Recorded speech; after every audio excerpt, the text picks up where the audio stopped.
Welcome back to World History with Mr. Gaspaire. Today we're going to be talking about three worlds meeting. The title of the slide is Three Worlds Meet. What are the three worlds we're going to be talking about? We're going to be talking about how Europe, Africa, and the Americas all trade and interact with each other during the early modern era. If we look at today's title, it's Transatlantic Trade and Exchange between 1450 and 1750, okay? In other words, you have trade that's going across the Atlantic between these three different places. We're also going to be talking about triangular trade. Again, there are 3 points on a triangle. 1, 2, 3. Mr. Gaspaire can count that high. It's like a math class as well as a history class. It's great. Let's get started and let's look at what we're going to be talking about today.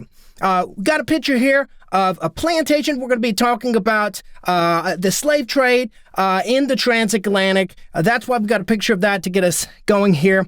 And first thing we have is, instead of my usual timeline, I've gone ahead and I've included a very pixelated and ugly screenshot that I took from Edgenuity. In fact, one of the quiz questions that you're going to be looking at looks at this very same slide, kind of giving us an outline of what we're going to be talking about, right? So if we look here at the first part here, we've got 1492, Columbus reached the Americas. Columbus was not the first European to go to the Americas, by the way. Leif Erikson earlier, and in fact, you'd had Portuguese fishermen that had been coming into contact with Native Americans for quite some time before 1492. So Columbus really just starts like the Columbian Exchange, as we'll talk about, like continued interactions between, like, let's say, Europe, Africa, and the Americas. Okay?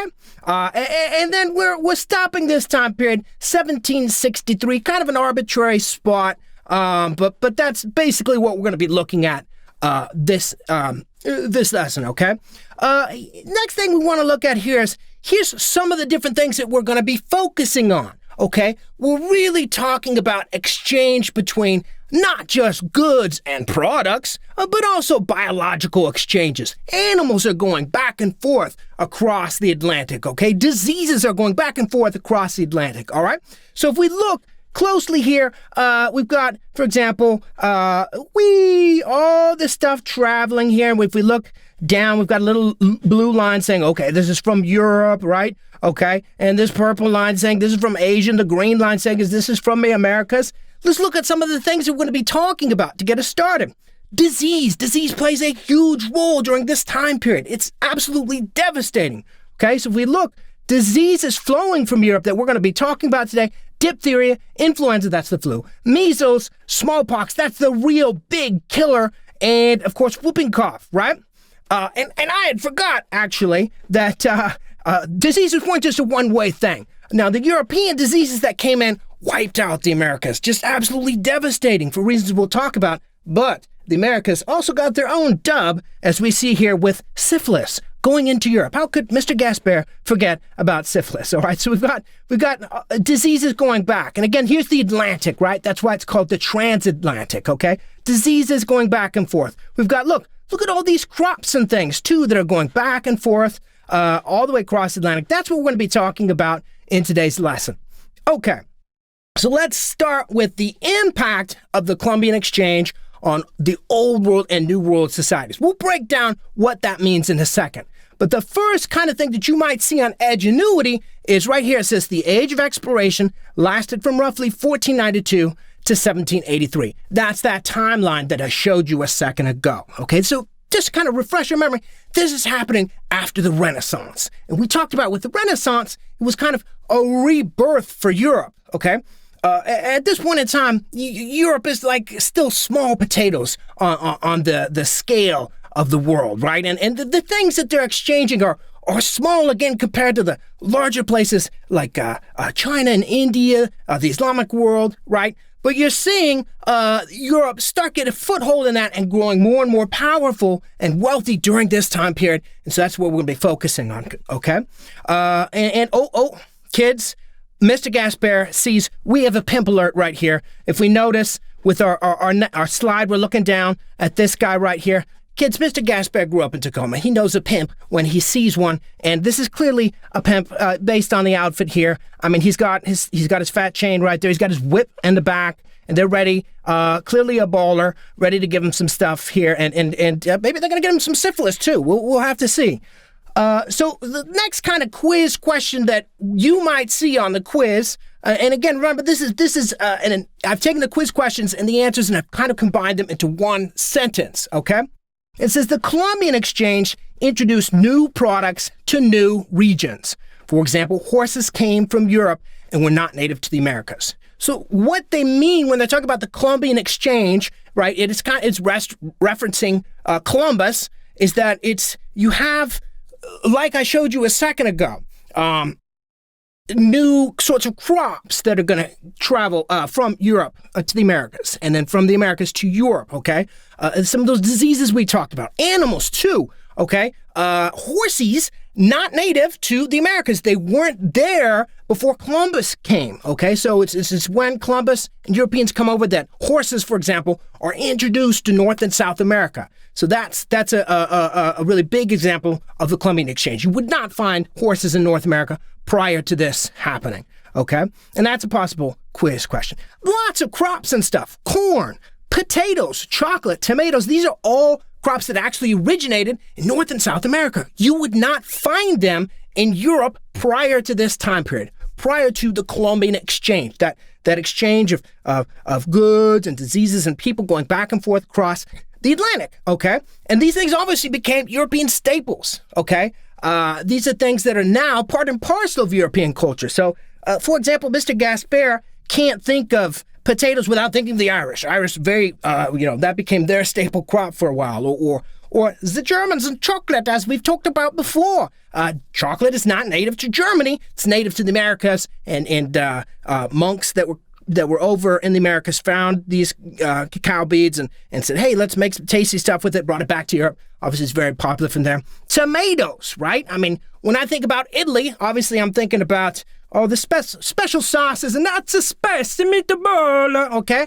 And, tomatoes, part of Italian cuisine today, it came from North America. And actually, noodles too. So something like spaghetti, which is maybe one of the definitive Italian dishes, it's got an origin that comes from all over the world. The tomatoes came from the Americas. The noodles actually came from China, okay? And Marco Polo, who we've talked about before, brought that idea back to Italy with him and made some huge changes in the process, okay? So the Columbian Exchange for Europe was probably a very, very good thing. It was a net positive for Europe. We'll see with the Americas and Africa, not so much, okay? Because of the Columbian Exchange, Europe's population increased. Now that makes sense. Look at all these tasty foods that we just mentioned. These are coming back to Europe. They're making Europe wealthier. They're increasing their nutrients. Potatoes, for example, is like the one food that you could eat, the one crop that you could eat, and it would actually give you all the nutrients that you need. So if you wanted to survive on just potatoes, and I wouldn't recommend it, you could. So it caused Europe's population to increase. The Columbian Exchange provoked an interest in trade. Okay, they were finding all these wealthy goods, and Europeans wanted to bring that back and make money. We'll talk about that. And it provided its population with large amounts of gold and silver. The Americas, as it turned out, very, very rich in natural resources, which Europeans took advantage of to increase their wealth. All right? So again, this is another potential quiz question that you could exchange. All right.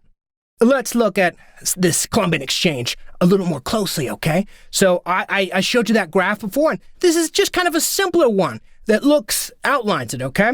So you've got tobacco, and then sweet potatoes, and tomatoes and corn and things that we've talked about coming out of the Americas, right? And Europeans are bringing things to the Americas, cattle that they can grow and then eat, bananas and coffee. We think of coffee today as being associated with Colombia, actually originated in the Middle East, right? So we've got these things coming back and forth, and of course, diseases, which we're going to talk about in just a second, coming from Europe into the Americas. Again, that's the Columbian Exchange. All these different things that are being exchanged. All right.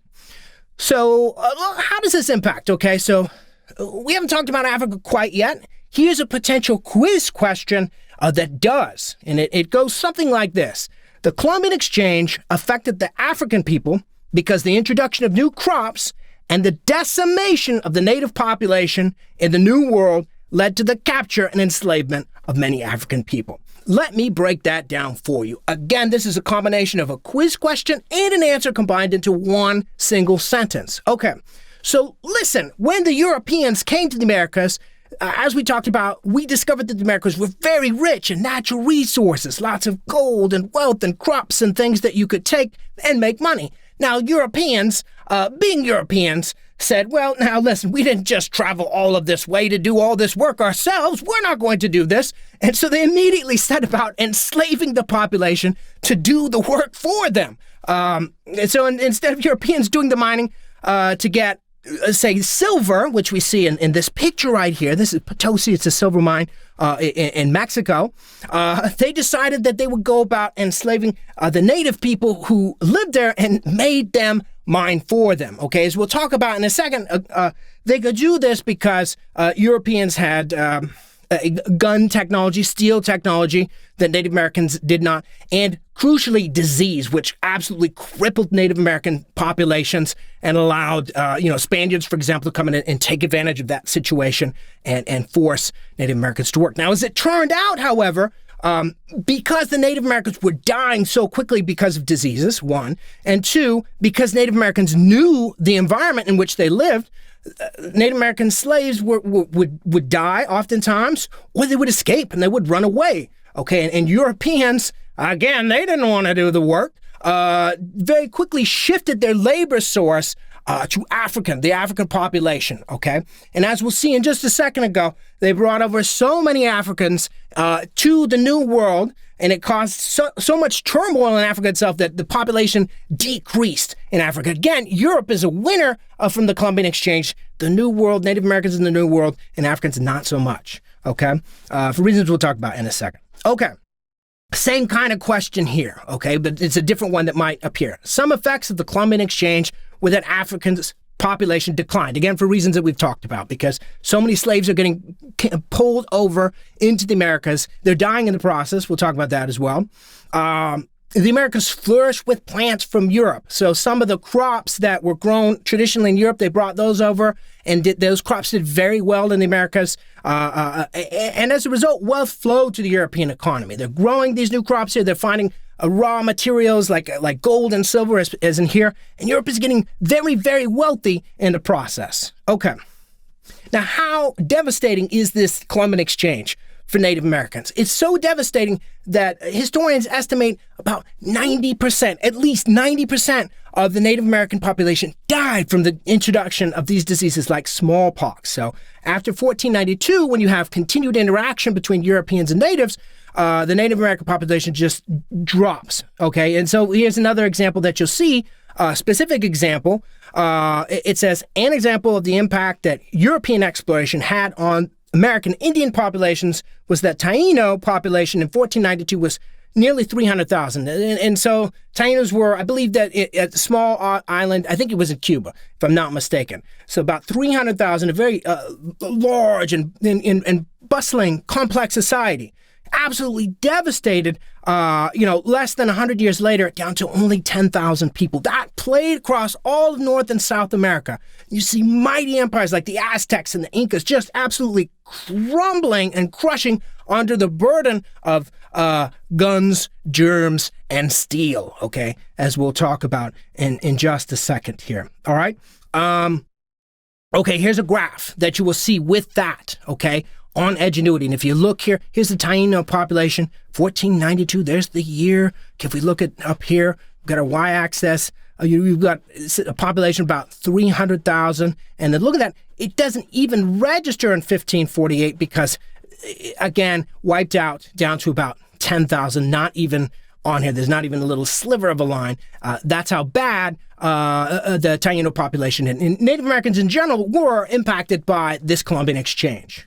Okay, oh gosh, okay, so smallpox, incredibly deadly disease, as we can see here. Now, for Europeans, smallpox had been around for quite some time, so they'd built up some natural immunities to it. Okay, so if it hit a European, it wouldn't hurt them as badly. They would probably survive. You'd get scars. Okay, George Washington, for example, had smallpox, and his face was scarred, but he lived. For Native Americans, this disease had never been in the Americas before. So when they were hit with it, their bodies had no immunities to it and literally liquefied their organs, essentially. In this picture here, you would break out with these, essentially little pocks all over your face that would rupture and bleed, high fevers, and again, the death rate for Native Americans above 90%.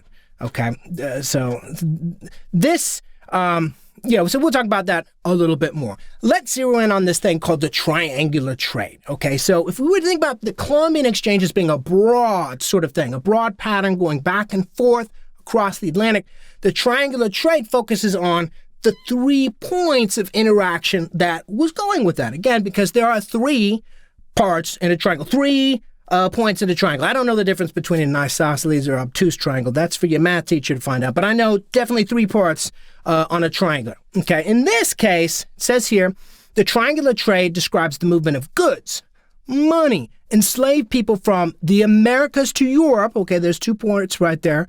Europe to Africa, Africa to the Americas. So again, we've got Americas, Europe, Africa. Those are your 3 parts of the triangular trade, sometimes called the triangular slave trade or the Atlantic trade.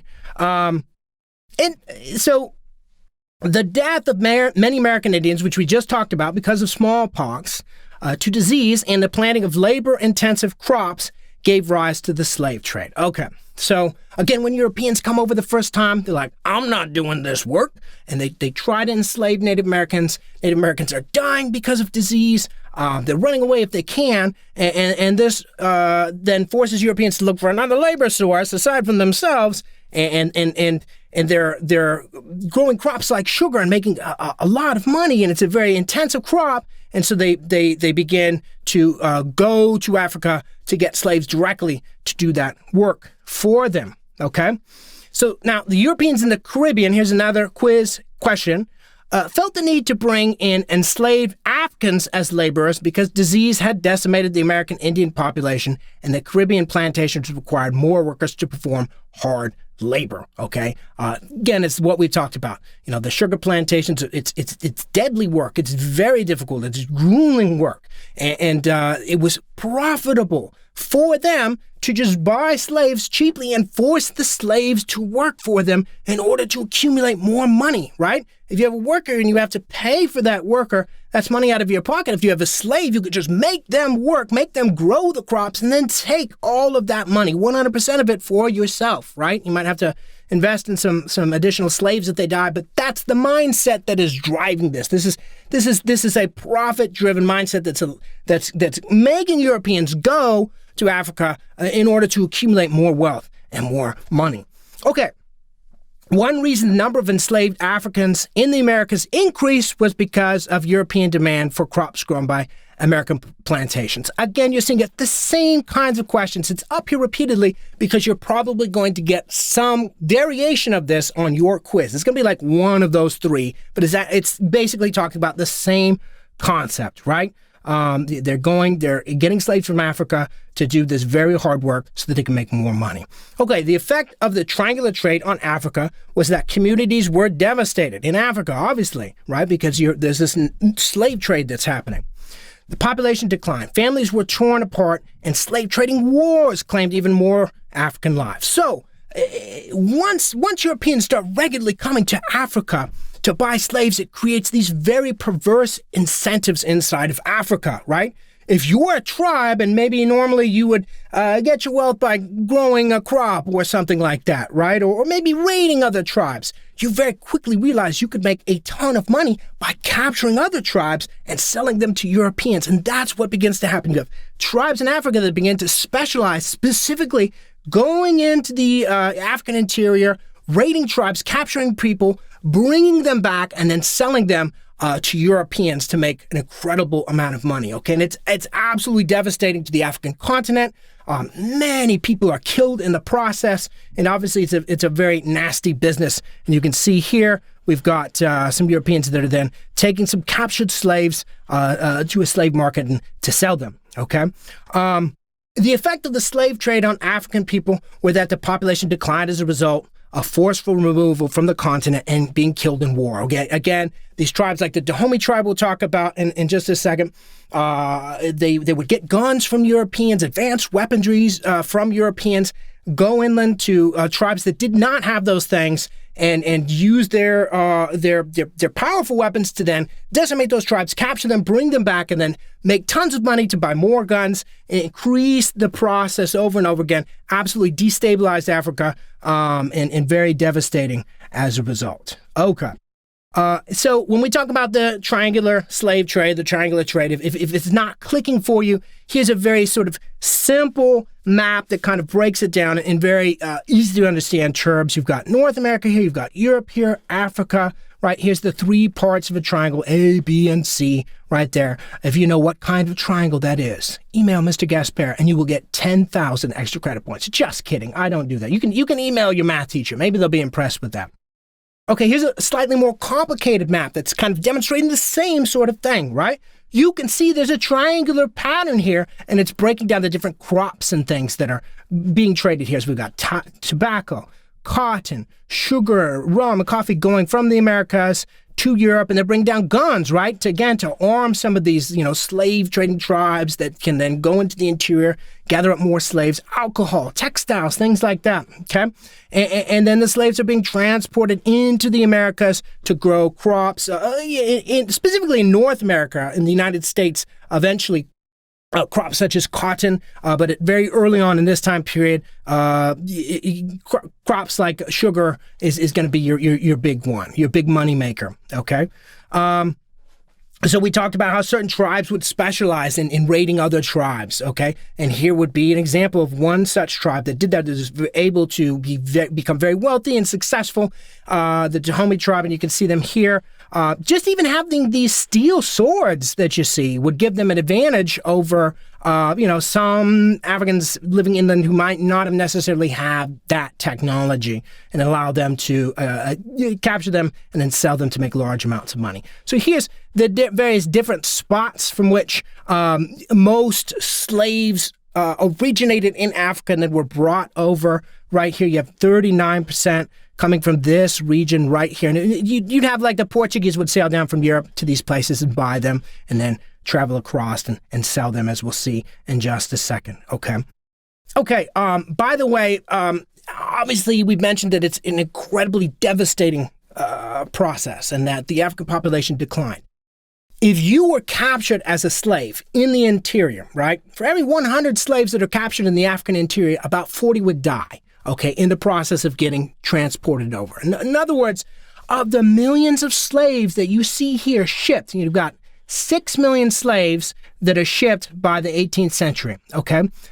That's just a fraction of, that's the ones that made it. There were many, many more that didn't make it, that died in the process, okay? So as you were captured inland, you would often then be marched to the African coast, and about 15 to 30% of the people that were marched in that process died along the way. It's a grueling march.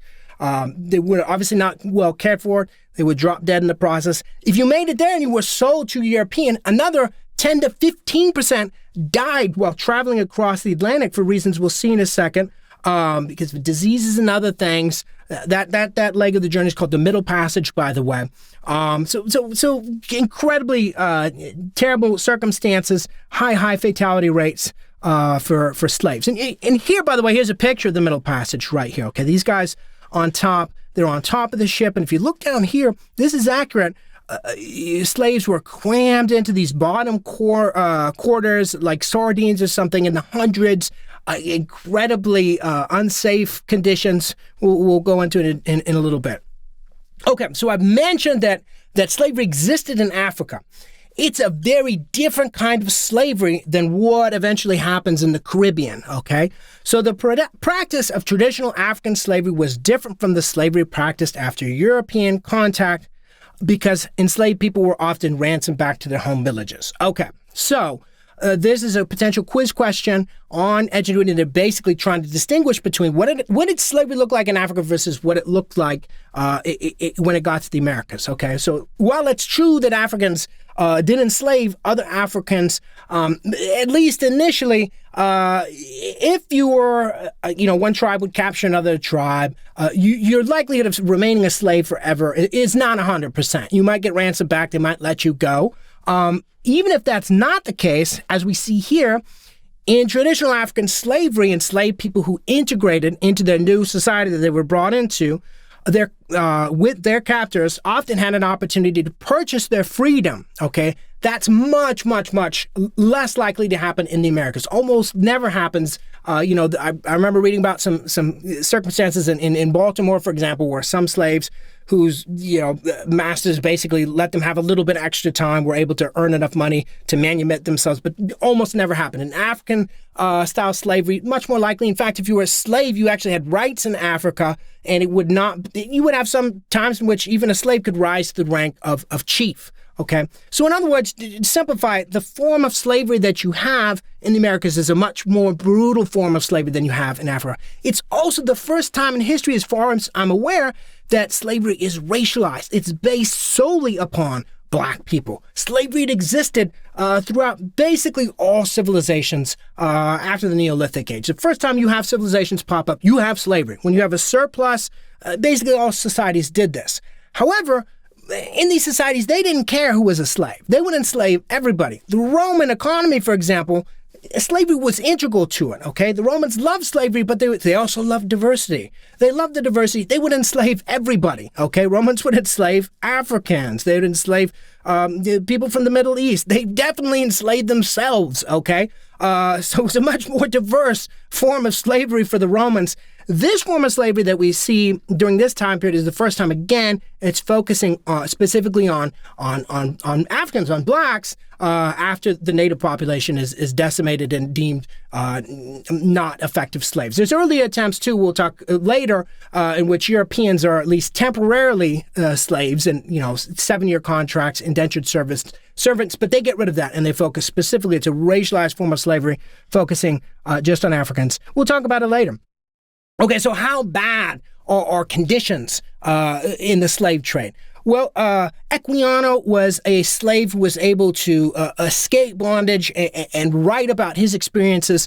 And his autobiography, is another quiz question, describes himself as an enslaved person on a ship who wishes to die rather than endure the inhumane conditions he faces. And let's read from him, right? And that's another way that slaves would die in the process of being transported, is that some slaves it was so terrible to be on the slave ships that they would commit suicide. They would jump off of the slave ships rather than continue in the horrible conditions. And this was what he wrote in his autobiography. He said, "I was soon put down under the decks, and there I received such a salutation, a greeting, in my nostrils as I had never experienced in my life, so that the loathsome horribleness of the stench and crying together, I became so sick and low that I was not able to eat." In other words, like the first time he's going down into the slave quarters of the ship, he's like throwing up because it smells so bad. Look, they would cram in slaves shackled to the floor. There's no bathrooms. It's not like if you're a slave, you get to say, "Hey, Captain, can you stop at the Chevron station coming up? I've got to go potty." You would just have to soil yourself right there. So you would have poop and people throwing up all over the place, and you would just be lying in it during the night. In the daytime, they would bring you out, they would hose down those decks, and then you would go right back down again. Absolutely horrible. So Equiano's describing this. "I now wish for the last friend, death, to relieve me, but soon, to my grief, 2 of the white men offered me edibles, food. And on my refusing to eat, one of them held me fast by the hand and laid me across, I think the windlass, a part of the ship, and tied my feet, while the other flogged, beaten, or whipped me severely." Okay, so again, you could see very inhumane conditions that Equiano describes, and you can see this in this picture here. Okay, here's another picture. We've got slaves on the top of a vessel. I mean, there's just a huge amount of slaves that are crammed in there. It's very crowded.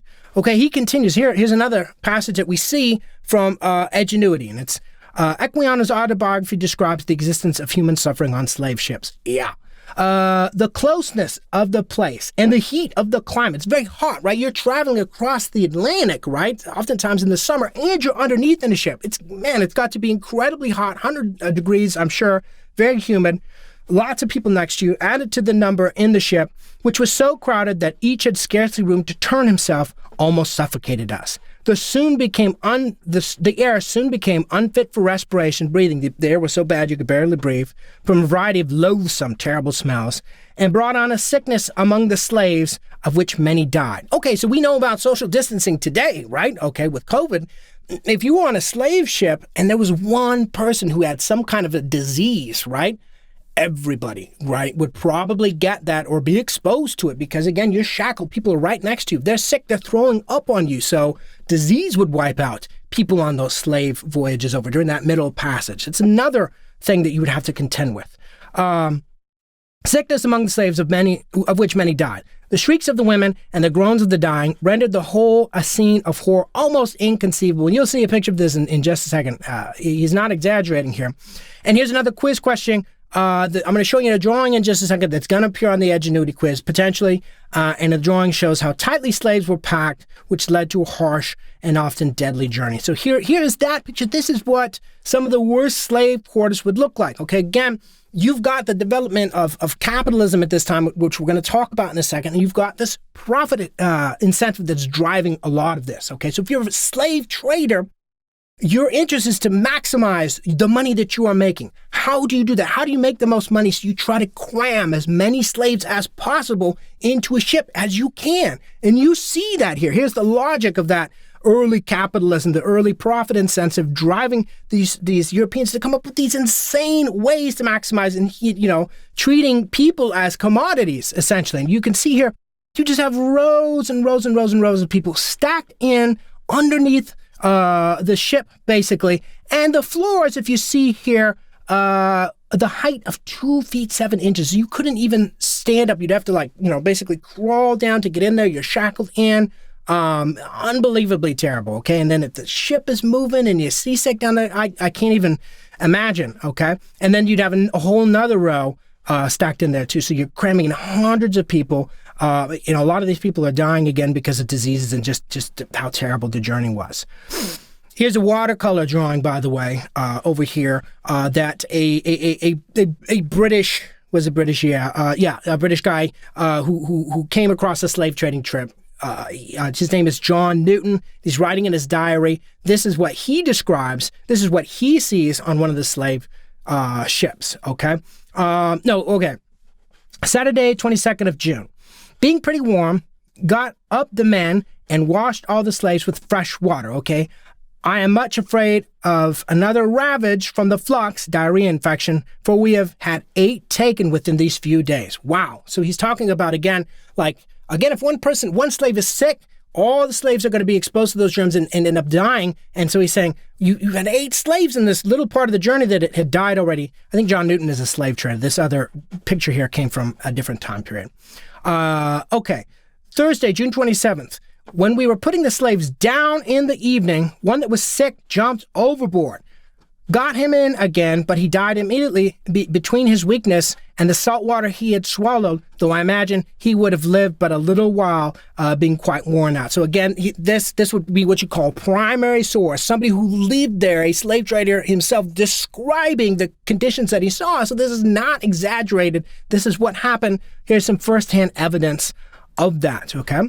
The Atlantic slave trade impacted the Americas' role in triangular trade because it increased the number of enslaved laborers forced to grow crops that were exported from the Americas to Europe. Okay, this is a kind of confusing question. I'm not really sure what Edgenuity is getting at here. If I'm misreading this, you can correct me, but it appears that they're saying, let's zero in right here, the slave trade, which we talked about. It's increasing America's role in triangular trade because it increased the number of enslaved laborers forced to grow crops that were exported, leaving from the Americas to Europe. That's not true. I mean, there may have been a small amount of Native Americans that were going to Europe as slaves, but by and large, as we'll see in a second, Americas are growing crops and raw materials to Europe, not enslaved people. Most of the enslavement was coming, as we've been talking about, from Africa to the Americas. So I'm not really sure what Edgenuity is getting at here, but that's the correct answer that you're going to see on the quiz. Okay. Here's some pictures, by the way. Major sources of slaves, which I've shown you in Africa. Major slave destinations. Here, again, growing some of those crops. very difficult labor. We'll talk about more in just a second. Okay, and here's a slave market. So if you were a slave that survived that Middle Passage, your ultimate fate would be to be sold in one of these places to work on a plantation for wealthy Europeans until you died, essentially. So very, very brutal. Okay, let's switch gears now. Let's talk about the commercial revolution and how that impacted Europe. Okay, commerce is changing. We have the development of something called capitalism that's happening during this time period, and trade is operating in some very radically different ways. Okay, so the commercial revolution was an enormous change in the rules of commerce due to the Columbian Exchange. Okay, so this thing that they talk about in Edgenuity, commercial revolution, is like, again, trade, how things are traded is changing, and it's done, and how you would trade things, that's commerce, trade, and it's due to the Columbian Exchange, that exchange of goods and people and diseases that we talked about a second ago. Okay, so the impact of the Columbian Revolution, commercial revolution, was that there was an economic impact, the birth of the banking system, growth of capitalism, and companies dramatically increased the wealth of nations. Well, what's different about trade this time? Okay, so in the Renaissance, really what you're seeing is, we have people like Marco Polo who are going to places like China. They're more interested in getting the commodities themselves. They want to get these spices that are in India and in China and places like that. That's what they're interested in because they don't have them in Europe. That's why they're traveling there, to get a hold of these valuable goods. Things start to change here, and instead of necessarily being interested in those goods, you have people that become interested solely in making money, right? Now, they're going to go there and they're going to get the goods, but getting the goods themselves isn't necessarily the thing that's driving them. They're doing it to make a profit. They don't necessarily care what they're bringing back. They're just investing money in these trips with the hope of making money off it, making a profit of it. So it's not necessarily being interested in the production of commodities or the sale of commodities. It's really they're interested in and increasing their capital, increasing their wealth. That's what's driving them. This is different. This is something that wouldn't have happened in antiquity or in the Middle Ages, okay? I mean, if you had slavery in the Roman Empire, they're using the slaves just to build things, right? A factory is going to build things that they're immediately going to consume. They're not making a factory to build things with the interest of just selling them and making more money. Things change in the commercial revolution, okay? So the commercial revolution would bring discord, conflict between colonists and their mother countries because all goods and raw materials were tightly regulated by the mother country. Okay, so France, for example, they have colonies in the Americas. Britain, they have colonies in the Americas, okay? And as we're going to see, the interactions between the mother country and the colonies is very tightly controlled so that the mother country could make money. So if you were a colonist in one of these places, it's not really a good deal for you often, which is why so many of them, like the United States, eventually broke away from their mother country. Let's explore why that was a little bit, okay? So you had this philosophy, this economic philosophy, it's called mercantilism, okay? It's an economic policy in which countries collect gold or silver and control trade. It's a way that these countries start to thinking, how can we make the most money off of this Columbian Exchange thing? How can we make the most money off of having colonies and slave exchange? And so that's what they start to do. They start to collect gold and silver. Control trade is one part of that. Okay. So one thing that they wanted with mercantilism is they wanted a positive balance of trade for a country. And that's when a country is exporting, bringing out more than they are importing, bringing in, okay? They thought that this was a good idea, basically because, look, the more that you are selling, that means you're bringing in more money, right? Than if you're importing. If you're importing things, you're giving money to another country, right? And so they said, all right, let's do this. Let's make sure that we're selling more to other countries than we are actually buying, and that we're going to become the richest and the most powerful. That's part of mercantilism, this theory, okay? And look at all these different empires here and all the different sorts of things that they're trading. You got the Spanish, the Portuguese, the Dutch. They're all trading all these different sort of items back and forth across the world, and they're using that mercantilism idea. They have colonies, and they're using those colonies to exploit them and to increase the money for their empire, okay? So here are the rules for mercantilism. And again, you're going to see this on Edgenuity, okay? collect gold and silver, right? In their mind, the more gold and silver coins that you were able to bring to the motherland, that's your basis of wealth, right? Obviously, you're going to be more wealthier the more gold and silver coins. They wouldn't hoard it necessarily inside the country. They'd circulate it, but the more of it in the country, the better for them. That's their number one goal. That's why the Spaniards were enslaving Native Americans in places like Potosi to produce more silver to increase their wealth. Export more goods than one imports. We talked about that already. You want to sell more than you're buying, right? Drug dealers, take note. Have the colonies provide raw materials. Okay, they wanted, so if you're in a colony, right, they want the colony to grow sugar crops and things like that, okay? And just getting silver and gold out of the ground. But then, look, they're going to turn around and that mother country is going to sell manufactured goods back to the colony, right? So colony, you exist just to give us stuff. But then after you give us stuff, we're going to make even more money by selling you stuff that we produced, okay? So it's all about maximizing their money, okay? And you have the beginning of these things called joint stock companies that are created to reduce the risk of overseas businesses, okay? And it's called a joint stock company because basically now for the first time, if you had some extra money, you could say, okay, you know what? That ship that's going to go across and it's going to buy some slaves and get some crops over in the Americas and bring it back. I'm going to invest a little bit in that. I've got 5 on it. I'm going to invest maybe $10,000 in that ship. I'm not going to own the ship outright. I'm going to own a part of it. I'm going to own a piece of it, right? A piece of their stock, so to say, okay?